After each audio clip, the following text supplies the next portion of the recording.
Hello, everybody. I'm Eshan Pokhrel, Hey, I'm Myles. and today we are here with the 40th episode of the PBPolitical podcast. And today we want to talk about something that's very topical and specific to the city of Madison, where we don't live in, but we are very close to, and have a lot of friends that live in or work in or just are around the city of Madison. And the topic in question is the city manager form of government vote. I actually don't know how to frame it, but basically tomorrow, May 9th, this is a Tuesday, the city of Madison will be taking to the polls to decide the future form of government in its city. So the choices are between keeping the current city council and mayor format or shifting to a city council and city manager. So a city manager would be that this would mean that a city manager in this capacity is a professional chosen from a nationwide search who would be appointed by the city council to manage the day-to-day operations of Madison, while the mayor would still be the figurehead of government and be much less hands-on than they are currently. And there's two groups facing off this election, essentially. So there's the pro-city manager side, led by Madison Forward. They've been advocating for the change in Madison's government over the past year. Full disclosure, I did collect signatures with them to get them on the ballot. That's simply a democracy promoting move, nothing about my own personal inclinations towards this election, as I cannot vote in it. The opposition in this group is Don't Mess with Madison. That's the group against the change in government, and they've been against this change for the past couple of years too.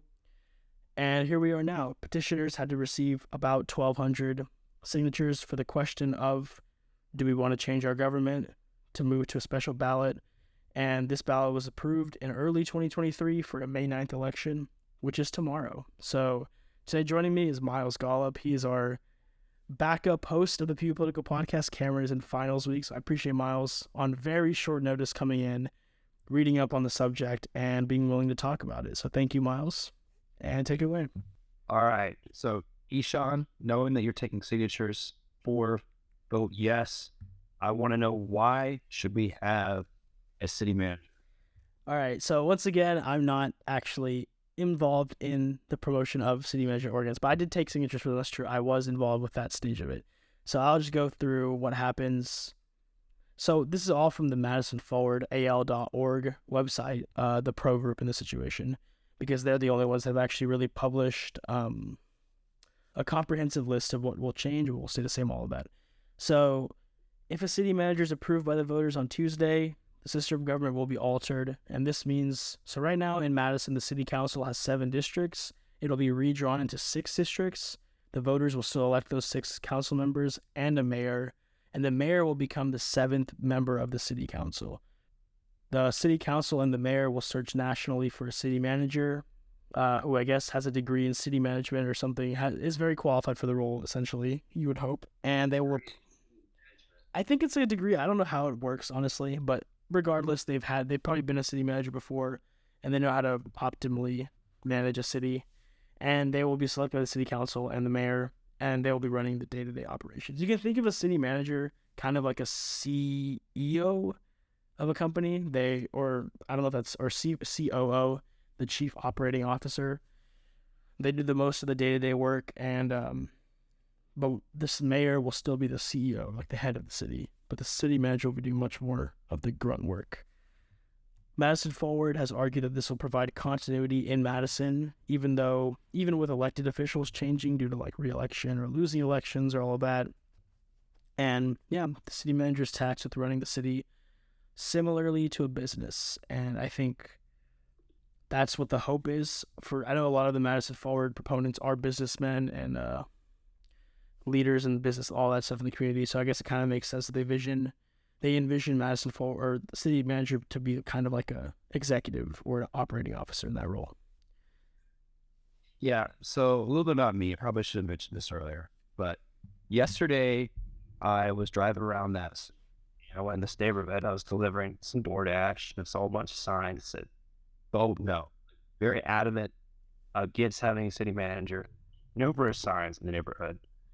So, Ishan, another question I have for you is, why do you think people are so adamant about not having a city manager? They say that it's undemocratic. What would be your rebuttal to that? Yeah, and we can go into Don't Mess with Madison's side of the story here. Again, just for clarification, if you're skipping around, I'm not affiliated with Madison Forward or with anybody at this time, and I won't be because I don't live in Madison.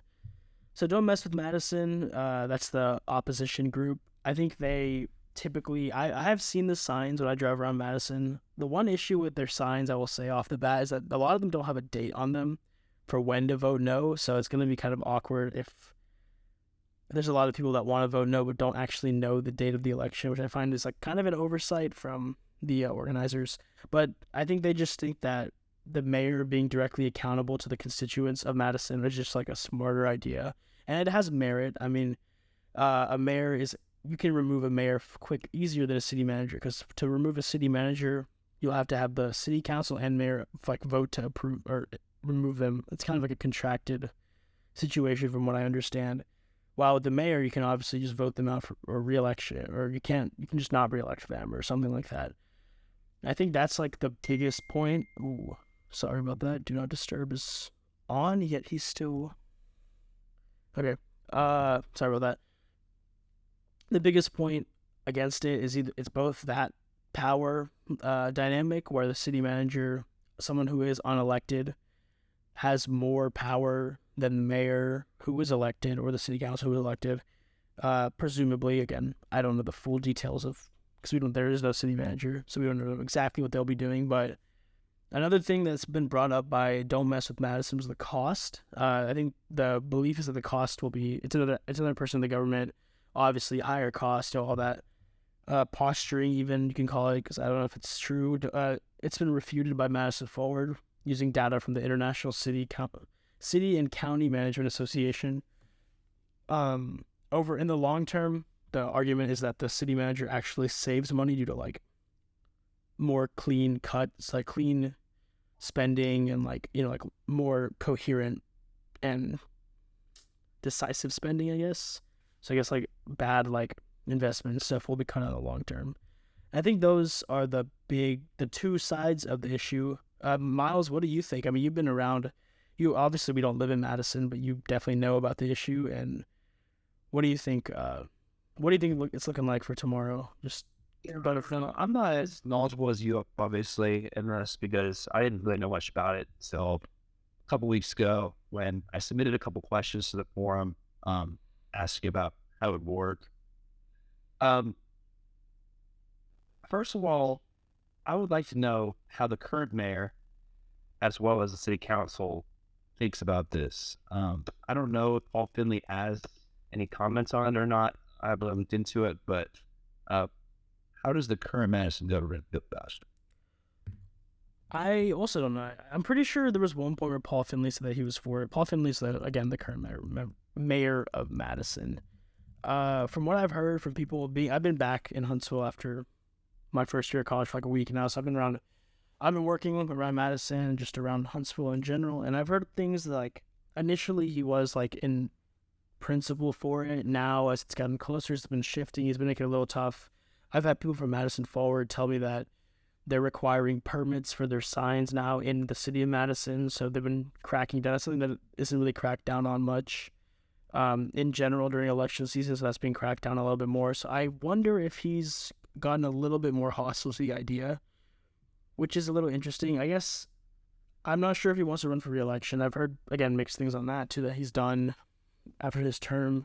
Not sure when it expires, but Madison, I think Paul Finley's I think initially he thought it was a good idea, and I think he likes, from what I've heard, that he's actually interested in the idea, but I think it's gotten closer. He's realized more about what it will be for him, what it means for him as a mayor, what it'll mean for the city council, something like that. I think he's approaching it from a governmental form, most likely just from like his own ability in government rather than like what it could mean, because again, we don't really know what it could mean for the city of Madison since there's no precedent for such a thing in Madison or Alabama.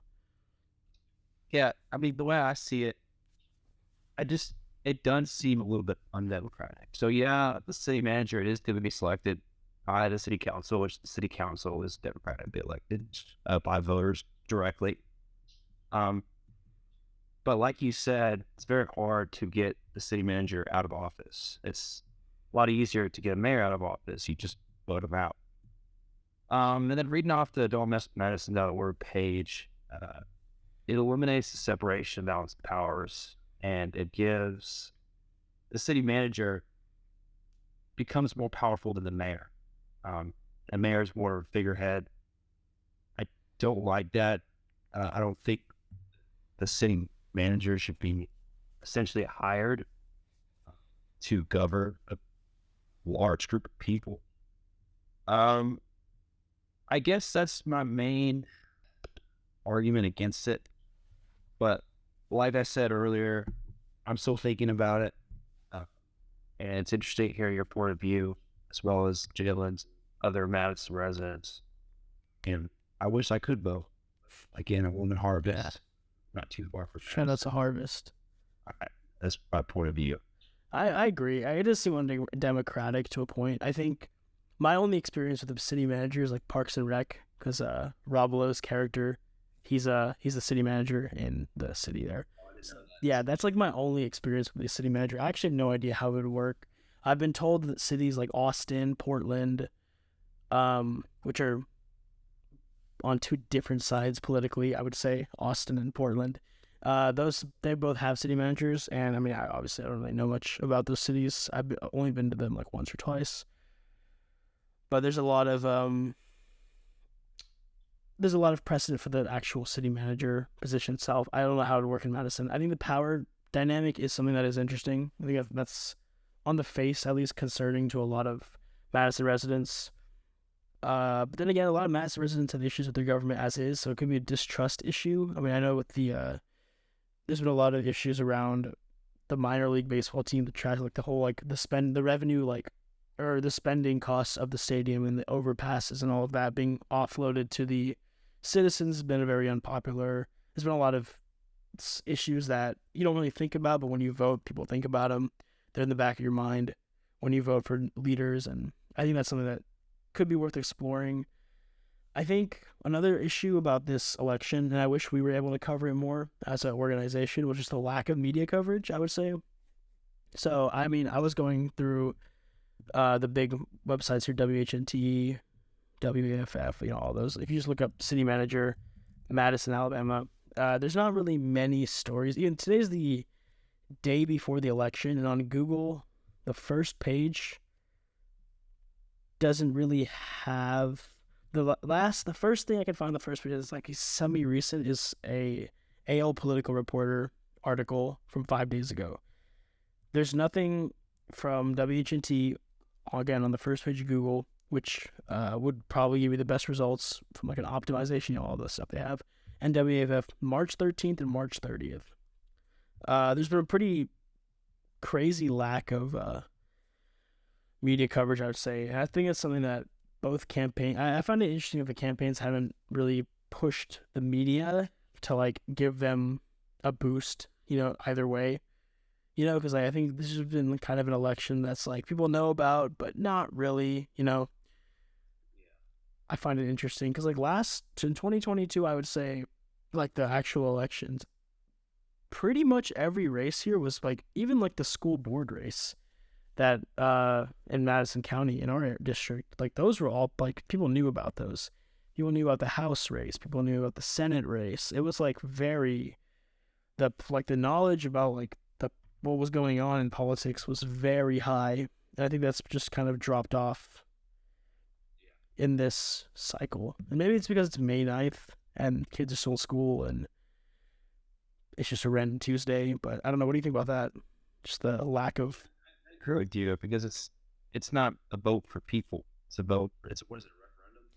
Yeah, I don't even know what it's classified. I guess it is a referendum, yeah. Yeah, and again, it's not an election year. Like in 2022 is hot because everyone wanted to vote, like you said, for multiple races at the state and federal level. And I think, like you said, it's May, or kids are getting out of school and people are busy. And like you said, it's not being publicized very well. I looked it up too, and a lot of the latest news articles are old. So it makes sense. People are passionate because they don't know. I think about this. I'm sure you polled 10 Madison residents if they knew about this vote, probably most of them would say yes. But if you ask them, what do you know about this? Probably wouldn't get much of a response. Or even, will you vote? Probably give an even lower response, which is also, I guess, typical, but also considering like the implications of this actually seem pretty important, regardless if you want this to pass or you don't want this to pass. This is still a pretty important vote. This is changing the system of like the highest Madison government. Yeah, so it is interesting the sort of shadow type campaigns both sides have been running, and I don't even I think this won't be something that probably most look. I think I will probably go back and look at this data moving forward, just in the city, like from because we both live like 10 minutes from like a point in Madison, so I think it'll be something to look back on for sure in like a couple years, maybe even going to 2024. Just look at the data, and be like look at both campaigns, look at the data, and be like how is turnout not being really encouraged? I would say no one really wants, like I've heard both sides, people from both sides tell me that they'd rather not have a big turnout because one, that obviously increases your chances of winning, but also they just feel like they're not going to have people that have like knowledge.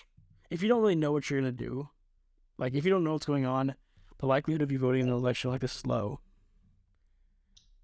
I think the most passionate voters in this are against, because I just don't see how you could really inspire someone to go out and go yes. But I couldn't see how you could manipulate some of the facts against someone to vote no. I think it's true. I don't know. Yeah, it's like a tough. Honestly, just looking at the data and knowing what I know about the issue, having a yes vote is so much more nuanced than like convincing someone to vote yes will be one of the most nuanced things you have to do. Just because like there's so many factors that go into this, there's so many questions that have to be answered, and it's good to ask these questions. They have to be answered. But just like if I had to, and again I'm not, if I had to vote, if I had to work on like a campaign to vote yes for this thing, I would be in like the strategy would have, I don't even know what it would have to be to like get this to resonate with voters like strong enough to get them out on a random Tuesday before like the normal primary day, and get them to vote. Another thing we should probably talk about is just like how this is going to affect, because again, we live in Harvest. Harvest has no city government. We have a joke that one of our teachers at our high school is the mayor of Harvest. But yeah, I live in Harvest. I live right by Sportman. Yeah. So I'm in, but I'm in like this. Harvest is like a box, but like on the map, it's like a little box, So I'm in it, thankfully. But we have no government, is the point. And Huntsville obviously does. Huntsville's the biggest, the big city. Do you think this is going to actually make waves over in Huntsville? And do you think something similar is going to happen over there over the next couple of years? Madison's getting bigger and bigger. You look at their population statistics, I think they've grown like 30% in the last 10 years, something crazy like that. And I think Huntsville and Madison's government, they kind of mirror each other. I don't know. That's a really good question. Tommy Battle's getting pretty old. I'm not sure how much he has left in him. Once he retires, I could see something like that covering it up. But again, I don't know. What do you think? I think if this passes in Madison tomorrow, I think it'll be something Huntsville definitely, yeah, like you said, they're pretty similar. They work together a lot, the cities of Huntsville and Madison, and they have to, obviously. I think it'll be kind of like, they'll kind of see Madison as a test pilot, I think. And I think it's a good way to characterize it. If this does pass, then you have to look at them and be like, hey, is this something that could, first thing, is it going to work in Madison? Which is, again, like growing, like, I think it was like, yeah, like around 25 to 30%, like the last census. And Huntsville's also growing at like, I don't know if it's similar, but it's very high, at a very high rate too. And I think that they'll have to like definitely wait it out a couple of years to kind of make it a guinea pig, see if it's something feasible. And honestly, I don't think the government will go for it if it's like the same proposal where you cut a city council district and you make the mayor city, because Mayor Battle is pretty popular, I would say.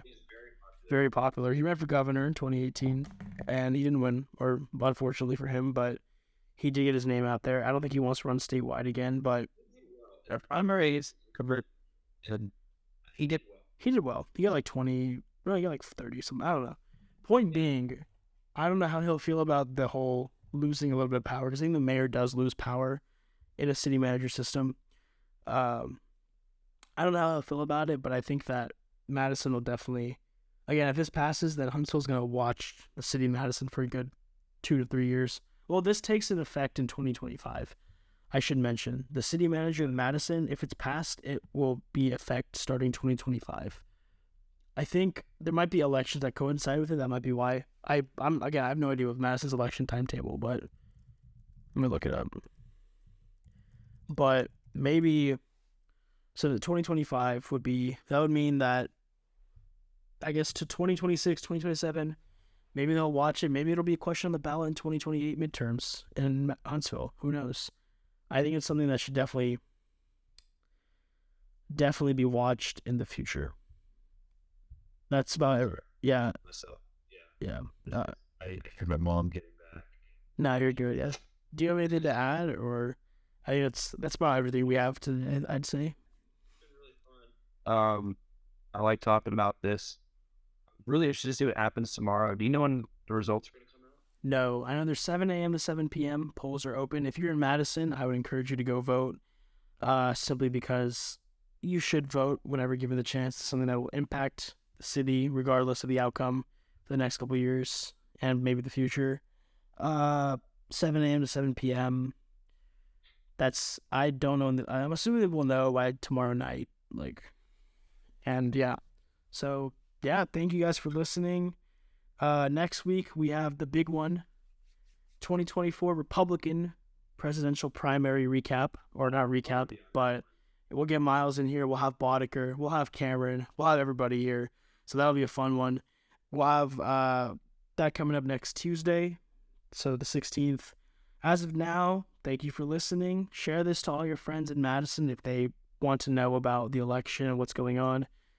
Like, comment, subscribe. Follow PBPolitical AL. Follow PBPolitical on TikTok, where Myles does his thing and gets us to blow up sometimes. And all that. Myles, where can everybody find you?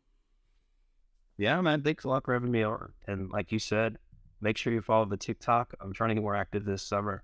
Also, my personal TikTok about basketball content. Had to put that out there. So we're going to NG. Yeah, that's it.